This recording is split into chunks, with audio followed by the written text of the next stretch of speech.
I have to be honest with you. When you first sent me the files for this deep dive, I thought you were pranking me. I get that. I genuinely checked the date. I thought, is it April 1st? It does have that kind of vibe, doesn't it? At first glance. Bad vibe is putting it so mildly. I mean, we're looking at a document about one of the most terrifying economic shifts of our lifetime. Mass job displacement, AI. Here in early 2026, it's serious stuff. People are scared. And the proposed solution in this dossier is, well, it's a beaver. Not just any beaver. Right, sorry. A friendly, huggable, sometimes holographic beaver named Sparky. Sparky the AI guide. Yeah. So just to set the stage for your listening, on one hand, you have the collapse of traditional jobs. On the other, a cartoon mascot. My first thought was, this is delusional. But then I read the subtitle, A National Blueprint for Inclusive AI Adoption. And the more I read, the less I was laughing. And that's the exact journey the authors want you to take. It starts with this absurdity, but it leads you into what's actually a very sophisticated, very urgent policy proposal. It's not a joke. No, it's an emergency call. That's the part that really chilled me. The document is dated February 2026, so right now. And it's framing itself as a break glass in case of emergency plan. Yeah. So before we get to the beaver, and I have so many questions about the beaver, we need to understand the fire he's supposed to be putting out. What is the specific emergency that this source is flagging? The source identifies what it calls a critical speed mismatch. That's the core of the problem. A speed mismatch. Think of it this way. AI development is driving a Ferrari at 200 miles per hour. Okay. Meanwhile, our government policy, our schools, our social safety nets, they're riding a horse and buggy. And the horse is tired. The horse is exhausted. The source argues that we simply cannot adapt our institutions fast enough to keep up with the technology. So if we wait for some perfect government plan, It'll be too late. The displacement will have already happened. they list some specific industries here, and it's not the ones we were hearing about 5 years ago. It's not just factory workers. No, the target has moved. The source specifically lists content creation, customer service, mid-level office admin, and tourism. Wow. These are jobs that involve processing info or, basic human interaction, things we thought were safe. And the document warns that we are currently on a track for replacement, not retraining. That's a terrifying distinction. It is. Replacement means you're out. Retraining means you evolve. And the source makes a very dark prediction here. It says without some kind of radical intervention, the people who get replaced first are the ones who are already vulnerable. They explicitly highlight smaller rural communities, places that depend on seasonal tourism, and most critically, people with disabilities. This was the point where the whole thing stopped feeling like a mascot pitch and started to feel like a real warning. If you have a disability that limits your physical mobility, and then your digital job gets automated, you are being pushed to the absolute margins of society. Right. If the new economy requires you to be an AI super user, but the tools aren't accessible or the training costs a fortune, you're just building a wall around the future. The authors call this a crisis of consciousness. Yes. They're saying we can't stop the wave, but we get to decide who drowns. And waiting to see what happens is, and I'm quoting here, not an option. Okay, so the house is burning down. The government is too slow to bring the fire trucks. And into this chaos waddles Sparky. Enter the beaver. I need you to explain the logic here. How do we get from existential economic threat to mascot in a plaid hat? Why a mascot? It's about psychology. The source argues that AI policy is boring, it's abstract, and frankly, it's frightening. True. If you hold a seminar called The Future of Algorithmic Displacement, nobody shows up, except the people who already get it. I would definitely skip that one. Yeah. But if you introduce a character, a trusted guide, it changes the dynamic completely. It's the Smokey the Bear principle. Okay. You don't read a 50-page report on forestry management. You listen to the bear who says, only you can prevent forest fires. Sparky is designed to be that interface, to break the fear paralysis. And the source describes Sparky as a multi-platform entity. He isn't just a drawing. He shows up in 4 specific forms. And I want to go through these because this is where the plan gets surprisingly concrete. It does. Form 1 is the physical mascot. The huggable version. Is this just for kids? Or You'd think so, wouldn't you? But the source says no. It's for community grounding. grounding. You put a physical, tactile mascot in a town square, a tourism center. It makes the whole initiative feel real. It's not just code in the cloud. It's something you can take a selfie with. It builds a bridge of trust before you even talk about algorithm. Okay, I can see that. But Form 2 gets a little sci-fi. The smart robot.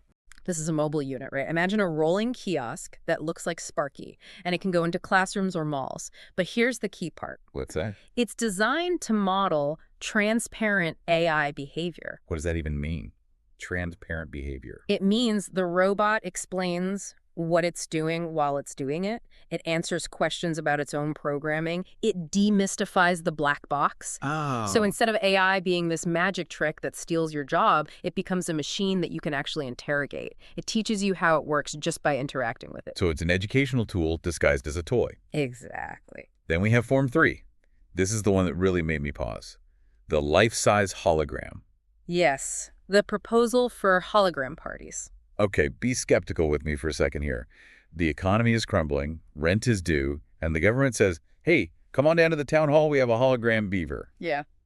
Does that not feel, I don't know, dystopian, like a Hunger Games distraction? Yeah. It absolutely risks that, and the authors seem to know it. But look at their reasoning. They want to hold town halls about really heavy topics. Mental health, the future of work, digital dignity. Right.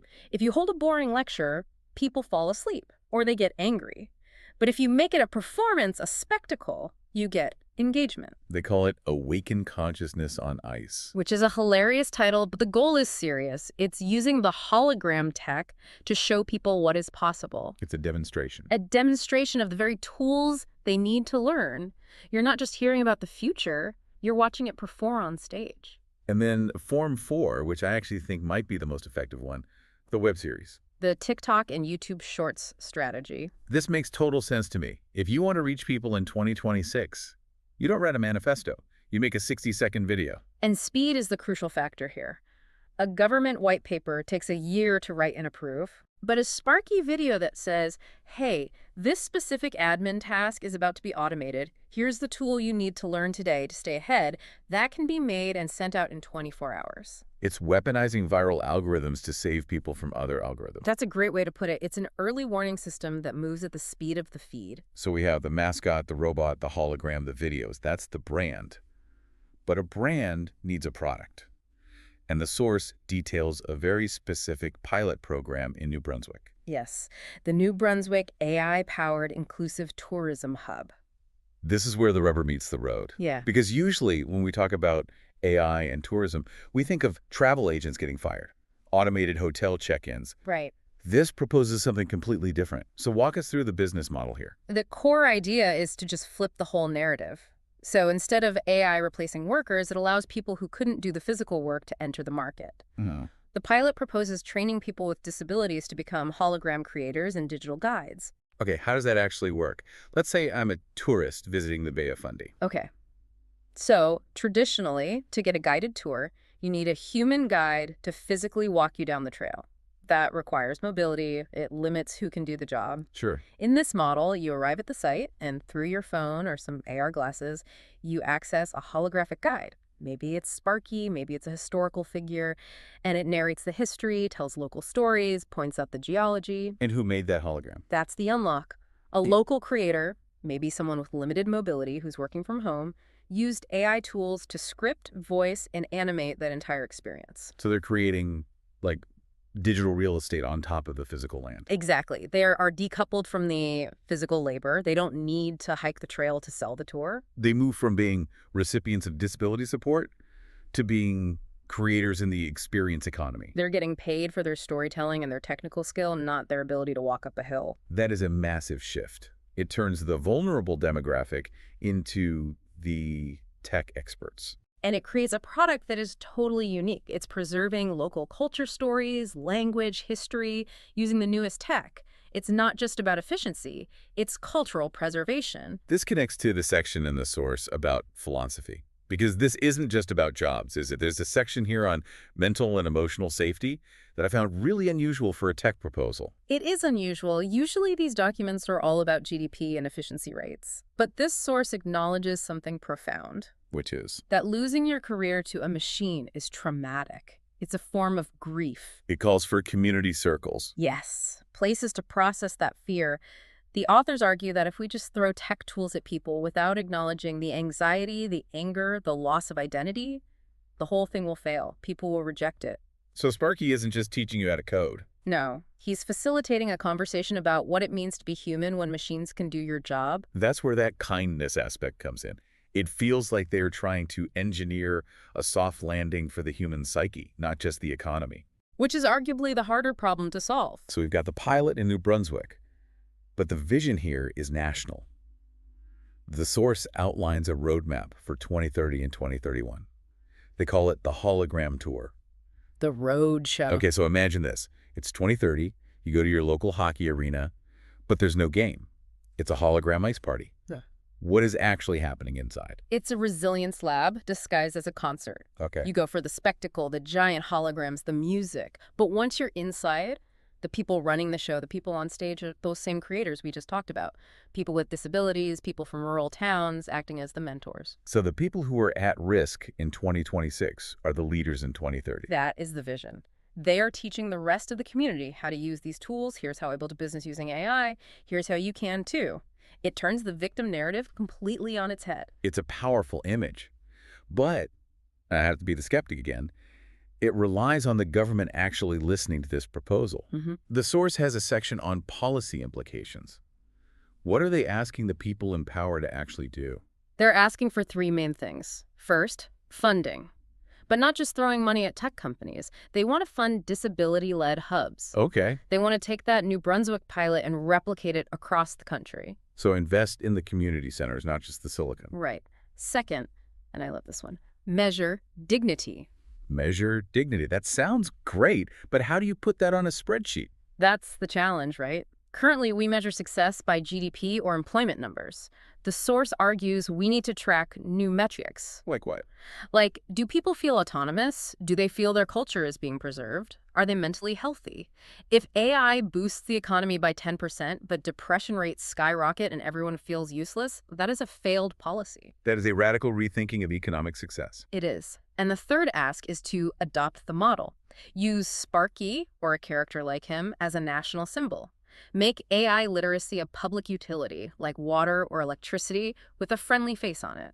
So if you could wrap this all up for the listener, we've gone from a beaver joke to a philosophy of human dignity. What is the takeaway here? The takeaway is that the technology is going to happen whether we like it or not. The Ferrari is not slowing down. The choice we have is whether we let it run us over or whether we build a vehicle that everyone can ride in. Sparky is just the vehicle. And for the person listening right now, maybe they're driving to work, maybe they're worried about their own job. What does the source say they should do today? It says, don't wait for the government to save you. Start playing with the tools now. Find the Sparky in your own field. The simple, accessible way to start learning AI. And if you're part of a vulnerable community. The source is explicitly inviting you to step up. The rules of this new economy aren't written yet. You can be the one to write them. And if you're a policymaker listening, well, the blueprint is right there. sparkinglpx.ic. It's a living notebook. Steal these ideas, please. Seriously. Use the Beaver. It's a wild ride, isn't it? Pinning our hopes on a hologram to keep us human. Stranger things have happened. Before we go, I want to leave you with one final thought from the source material. It talks a lot about consciousness and training AI to be kind, helpful, and fair. Right. And it makes you wonder, if we can teach a robot beaver to be kind, helpful, and fair, do we have the political will to ensure our economy treats people the same way? That is the ultimate question, isn't it? The tech is the easy part. The humanity is the hard part. Thanks for diving deep with us. Keep an eye out for Sparky. Stay curious. We'll see you in the next one.